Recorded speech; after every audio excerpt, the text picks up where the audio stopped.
देवर bus conductor था। मोहल्ले की सारी औरतें बस की सवारी करती, मगर मुझे देवर की बस में सफ़र करना शर्म आती थी। लेकिन एक बार न चाहते हुए भी मुझे देवर के बस में सवारी करना पड़ गई। आधी रात को मुँह छुपाए और देवर के बस में चल गई। लेकिन अचानक उस रात मेरे होश उड़ गए जब देवर ने, रात के 10 बज रहे थे, यह आखिरी बस थी जिसे अब रवाना होना था। अगली बस कल सुबह ही आनी थी, जबकि मुझे आज ही जाना ज़रूरी था। मुझे समझ में नहीं आ रहा था कि मैं क्या करूं। मुझे इस बस में सवारी नहीं करना था और दूसरा कोई रास्ता भी नहीं था। काफ़ी देर तक बस स्टॉप पर खड़ी मैं यही सोचती रही।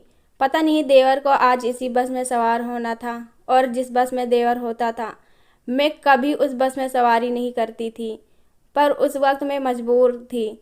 समझ नहीं आ रहा था कि मैं क्या करूं। काफ़ी देर तक यही सोचती रही, और फिर जब देखा कि बस चलने वाली है, तभी मेरे दिमाग में एक आइडिया आया।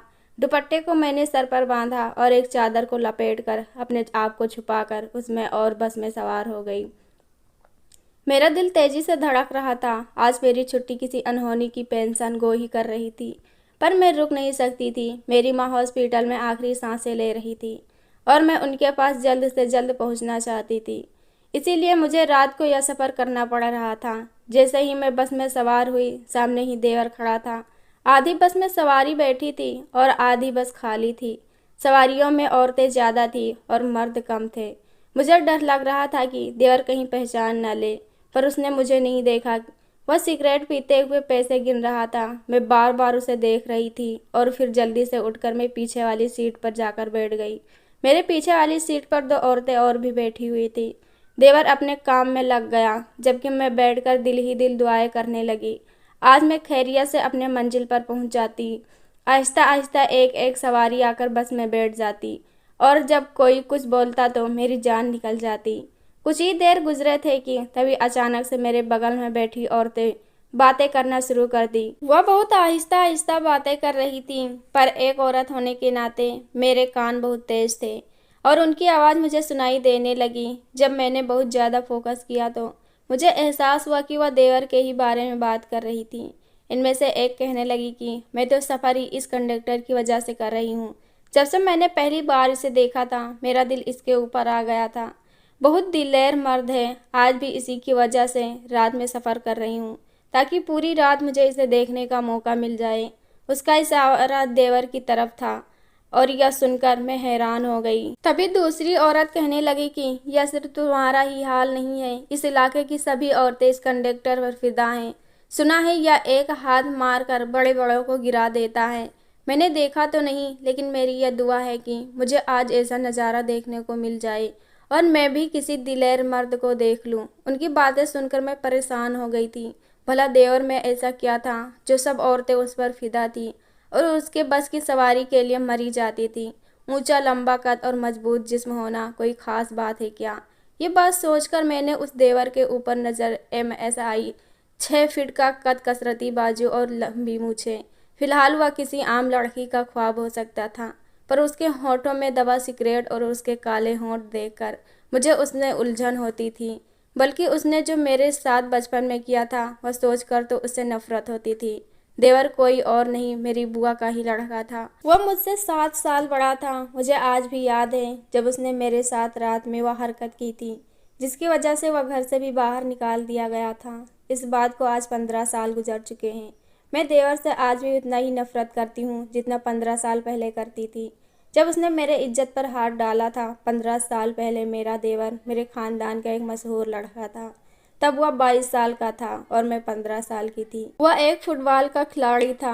वह कॉलेज जाया करता था। उसकी लंबी हाइट और गोरे रंग की वजह से खानदान की हर लड़की उसे पसंद करती थी, जबकि उसकी पढ़ाई वगैरह देखकर सब चाहते थे कि वह उनका दामाद बने। मैं उस वक्त छोटी थी, पर इतनी भी छोटी नहीं थी इतने नाजुक हालात को समझ ना पाऊँ। जब मैंने पहली बार उसे फुटबॉल खेलते देखा तो मेरा दिल भी धड़कने लगा था, और जब वह खेल के दौरान एक आदमी की मदद करने लगा तो मेरा आइडियल बन गया था। लेकिन मैं भूल गई थी कि हर चमकने वाली चीज़ सोना नहीं होती, और लोग जैसे नज़र आते हैं वैसे तो बिल्कुल भी नहीं होते। लोग खुद को अच्छाई में छिपा रखते हैं, खास करके मर्द। वह आप पर अच्छे बनकर आते हैं और मौका पाते ही आप पर भूखे शेर की तरह टूट पड़ते हैं। ऐसा ही कुछ मेरे साथ भी हुआ था। मैं जो दिल ही दिल उसके ख्वाब देखने लगी थी, नहीं जानती थी कि मैं किस राह पर जा रही हूँ। मैं खानदान की बाकी लड़कियों से बिल्कुल अलग थी। मैं उससे ज़्यादा बातचीत नहीं करती थी, कभी कभी हाय हेलो हो जाया करती थी। मैं शर्मीली लड़की थी। मैं जब अपनी बड़ी बहन या कजन उसका जिक्र करती या अपने जज्बात बयान करती तो मुझे बहुत बुरा लगता था। मुझे उससे जलन होती थी। मैं चाहती थी कि कोई उसे ना देखे, कोई उसका नाम भी ना ले, वह सिर्फ मेरा है।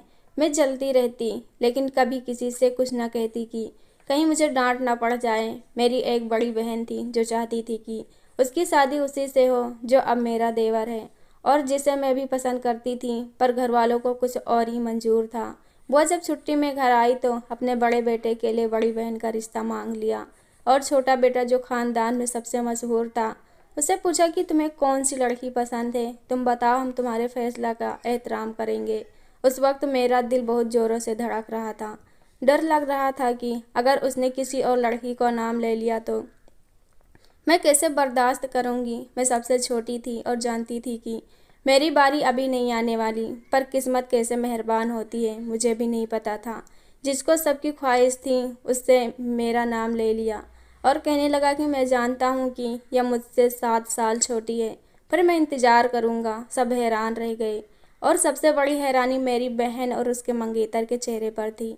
मैं जानती थी कि मेरी बहन उसे पसंद नहीं करती जिससे उसकी मंगनी हो रही थी, पर उस वक्त मुझे अपनी खुशी ज़्यादा गुलनार लगी। मैं लाल पीली हो गई और वहाँ से उठकर भाग गई। खानदान वाले हैरान थे और नाराज़ भी कि बुआ ने अपने बेटों के लिए हम दोनों बहनों का रिश्ता मांग लिया था। मैं तो बहुत खुश थी, हवाओं में उड़ रही थी। मेरी बाकी कज़न मेरी बुराई कर रही थी। मैं छुपा रुस्तम निकली और कैसे सबसे होशियार लड़के को ले पड़ उड़ी। पर या तो मेरी किस्मत थी कि उसे सारी लड़कियों में मैं पसंद आई थी। और शाम को जब मैं किचन में चाय बना रही थी तो वह किचन में आ गया और कहने लगा कि मुझे भी एक कप चाय बना दो। मैं घबरा गई और वहाँ से भागने लगी तो वह कहने लगा कि जानती हो, तुम्हारी खामोशी मुझे सबसे ज़्यादा पसंद आ गई है, इसीलिए मैंने तुम्हारा नाम लिया है। यह सुना था कि मेरा दिल झूम उठा। इससे बढ़कर और क्या हो सकती थी कि आपका महबूब भी आपको चाहता हो और आप दोनों बहुत जल्द ही एक होने वाले हो। रात को मंगनी की एक छोटी सी रस्म अदा कर दी थी। बड़ी बहन और उसके मंगेतर को तो असली मंगनी हुई थी। उन्होंने अंगूठी पहनाई थी, जबकि मुझे तो मेरे मंगेतर ने फूल के 2 गजरे पहनाकर अपने नाम कर लिया था। सब बहुत खुश थे और अम्मी अब्बू के खुशी का तो कोई ठिकाना ना रहा। रात भर नाच गाना चलता रहा, खुशी के गीत गाए गए। मैं और मेरी बहन जबकि ऊपर वाले कमरे में सोते थे। मुझे जल्दी सोना था और मैं उस रात खुशी खुशी जल्दी सो गई। रात को ही मौसम खराब हो गया और फिर बारिश होने लगी। बारिश की आवाज़ पर मेरी आंख खुली तो कमरे में अंधेरा था। मैंने बहन को आवाज़ दिया पर कोई जवाब नहीं आई। तभी कमरे का दरवाज़ा खुला। मुझे लगा बड़ी बहन है। कोई चलता हुआ मेरे पास आया और मेरे दिल पर हाथ रख दिया। मेरा दिल उछलकर मेरे हलक में आ गया था। वह मेरी बहन का हाथ नहीं, किसी मर्द का हाथ था, जैसा वह मुझे छूना चाह रहा था। मैंने चिल्लाना चाहा पर उसने दूसरा हाथ मेरे मुंह पर रख दिया था। उस रात की तकलीफ़ मैं आपको नहीं बता सकती। आज भी वह हाथ के तकलीफ़ मुझे महसूस होते हैं। मैं अपने आप को बचाने की कोशिश करने लगी और उसी कोशिश में मेज़ पर रखा हुआ जब नीचे गिर गया, उसकी आवाज़ सुनकर कोई भागा भागा मेरे कमरे की तरफ आया और मैं उसे पहचान नहीं पाई क्योंकि कमरे में अंधेरा था। और तभी जो शख्स मुझे पकड़ा हुआ था वह वहाँ से भाग निकला और मैंने ज़ोर ज़ोर से चिल्लाना शुरू कर दिया, बानो बानो ठीक हो। तभी मुझे मंगेतर की आवाज़ सुनाई दी। वह अंधेरे में मेरे हाथ पकड़ा हुआ था और तभी कमरे में रोशनी आ गई और मेरे घर वाले मेरे सामने खड़े थे और मेरा मंगेतर मेरे ऊपर झुका हुआ था। उसका गिरेबान मेरे हाथ में था। ये क्या कर रहे हो तुम? मेरी बहन ने मेरे मंगेतर के गालों पर एक जोरदार थप्पड़ मारा। मैंने कुछ नहीं किया। मेरे मंगेतर के चेहरे का रंग उतर गया और फिर अब्बू ने आगे बढ़कर उसे बुरी तरह से मारना शुरू कर दिया। मेरे साथ ज़बरदस्ती करने वाला कोई और नहीं, मेरा मंगेतर था, जिसने मेरे साथ ज्यादती करने की कोशिश की थी। यह समझ आने के बाद मैं सकते में पड़ गई थी। मेरे होश उड़ गए थे। न जाने कितने दिनों तक मैं बार बार बेहोश हो रही थी और घर वालों का भी बुरा हाल था। शादी की तरफ से तो मन ही उड़ गया था। खानदान के सबसे मशहूर लड़की की यह असलियत थी। मुझे देखकर मेरी बहन भी रोती और कहती कि कौन किससे शादी करेगा। और फिर बुआ ने कहा कि कोई और नहीं, मैं बानो की शादी अपने बड़े बेटे से करूंगी। और यूं मुझे छोटे के बजाय बड़े होना बना दिया गया। जब मेरा मंगेतर था वह न जाने कहाँ चला गया था, कभी वापस पलट कर नहीं आया और मैं 3 साल तक डिप्रेशन में रही। मेरा सब कुछ टूट कर बिखर चुका था, मोहब्बत के शहर ने डस लिया था और अब मुझे उस शख्स से नफरत थी। और 5 साल बाद मेरी शादी हो गई। अभी बड़ी बहन की शादी नहीं हुई थी, पहले मेरी कर दी गई ताकि मैं डिप्रेशन से बाहर निकल सकूं। मेरा शोहर बहुत अच्छा था, उसने मुझे प्यार और बहुत मान दिया था। उसने मेरे जिस्म के जख्म भर दिए, पर मेरे दिल के जख्म आज भी जिंदा हैं। अब शादी के 10 साल बाद मेरा शोहर मुझे जिस मोहल्ले में लेकर शिफ्ट हुआ, वहाँ मैंने उसे काफ़ी दिनों बाद देखा था, जो कभी मेरा मंगेतर था और अब मेरा देवर बन चुका था। वह बिल्कुल बदल चुका था, उसकी शादी नहीं हुई थी। वह एक बस कंडक्टर था और किसी गुंडे से कम नहीं था। बड़े बड़े बदमाश उसका नाम सुनकर डर जाया करते थे और उसने काफ़ी दुश्मन बना लिए थे, जबकि आज भी मुझे वह जहरी लगता था। आज भी मैं उससे नफरत करती थी, उसकी वजह कहीं खो गई थी। अब वह नशा करता था। जब से सोहर ने उसे देखा था वह परेशान रहता था। उधर बुआ बहुत बीमार थी, उन्होंने 15 साल से अपने बेटों को नहीं देखा था। उसे एक बार देखना चाहती थी, मिलना चाहती थी, पर देवर ने कभी भी पलट कर खबर नहीं ली थी। उसने सारे रिश्ते नाते ही तोड़ लिए थे और आज मेरी किस्मत की मुझे उसी शख्स के साथ सफ़र करना पड़ रहा था। और उन औरतों की बातें सुनकर मुझे उन पर तरस आता था। वह जिस पर फिदा थी वह इंसान नहीं हैवान था, और ऐसा हैवान जिसने अपनी ही मंगेतर के ऊपर हाथ डाला था, जिसे कुछ सालों का भी शब्द नहीं हुआ था। पर अब इन सब बातों का क्या मतलब था। मैं अपनी ज़िंदगी में बहुत खुश थी। औलाद नहीं थी, पर आज भी मुझे वह रात सोने नहीं देती थी। एक अजीब सी बेचैनी मेरे रगों में दौड़ती रहती थी। कोई चीज़ थी जो मुझे हर वक्त बेचैन करके रखती थी। मेरी बड़ी बहन, जिसकी शादी को 5 साल हो गए थे, वह बेवा हो गई थी और यह बात मुझे परेशान करके रखती थी कि मैंने उसकी जगह ले ली है। बस चल पड़ी और देवर दरवाज़ा बंद कर दिया और सबसे किराया लेने लगा। किराया देने के लिए मैंने पैसे निकाले, वह पैसा लेने के लिए मेरे पास आ रहा था और मेरा जिस्म कांपने लगा था। वह मेरे करीब आया और आकर कहने लगा कि बीबी किराया दे दो। पर्स से पैसे निकालते हुए मेरे हाथ कांप रहे थे। जब मैंने उसे किराया पकड़ाया तो वह मुझे गौर से देखने लगा। मैंने अपनी नज़रें झुका ली ताकि वह मुझे पहचान न सके। कहाँ जाना है, उसका लहजा अचानक से बदल गया था। मैंने अपने शहर का नाम बता दिया और वह आगे बढ़ गया। फिर मैंने चैन की सांस ली कि चलो शुक्र है उसको पता नहीं चला। अगले स्टॉप पर बस रुकी और वहाँ पर 4-5-6 लोग बस में सवार हो गए। 5 सीटें खाली थीं और छठा आदमी मेरे बाजू में आकर बैठ गया, क्योंकि पूरी बस फुल हो चुकी थी। देवर हमारी ओर ही देख रहा था। वह सामने खड़ा था और कड़ी नज़रों से हमारे बाजू में बैठने वाले आदमी को देख रहा था। मुझे अपने बाजू में बैठे आदमी से डर लग रहा था। तभी कुछ ही वक्त गुजरा था कि मुझे महसूस हुआ कि वह धीरे धीरे मेरी ओर खिसक रहा है। मैं भी खिसक कर खिड़की की ओर चली गई और अपने और उसके दरमियान फैसला कर लिया, पर उसने फिर से मेरी ओर खिसकते हुए फैसला ख़त्म कर दिया। अब तो मैं हैरान हो गई थी और घबराहट के मारे मैं कुछ बोल नहीं पा रही थी। मुझे फिर से वो रात याद आने लगी थी जब देवर ने मेरे साथ ज्यादती की थी। मैं डरने लगी और यह मंजर देवर ने देखा तो वह गुस्से से मेरी ओर बढ़ा और उसने मेरे साथ में बैठे आदमी को उठाकर पीटना शुरू कर दिया। उसके आदमी देवर पर टूट पड़े और कुछ ही देर में पूरी बस चीखों से गूंज उठी। ड्राइवर ने गाड़ी रोक दी। देवर उन सब पर भारी पड़ गया था। तभी अचानक से एक आदमी ने गन निकाली और देवर के ऊपर 3 फायर कर दिया। यह सब देखकर मेरी जान निकल गई थी। देवर नीचे गिर गया और वह सब भाग गए थे। देवर मुझे देख कर रहा था और उसे कुछ कहना चाह रहा था, पर वह बेहोश हो गया था। 1 घंटे बाद हम अस्पताल में थे। देवर आईसीयू में था। उसकी हालत बहुत बुरी थी। जब थोड़ी देर बाद उसे होश आया तो मैं उससे मिलने के लिए गई।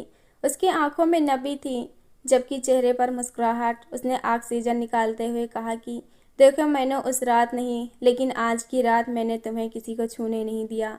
यह सुनकर मैं हैरान रह गई, क्योंकि मरता हुआ शख्स कभी झूठ नहीं बोलता। उसने कहा कि सच तो तुम्हारे घर में तुम्हें पता चलेगा और फिर देवर ने मेरे आंखों के सामने दम तोड़ दिया। मैं फूट फूट कर रोने लगी और खूब चीखें मारी। जाने मुझे क्यों कुछ गलत होने का अंदेशा लग रहा था। मैं बुआ को फ़ोन करके देवर को उनकी खबर और वापस घर आ गई। और जब वापस आई तो मैंने शोहर को किसी से फ़ोन पर बातें करते हुए सुना।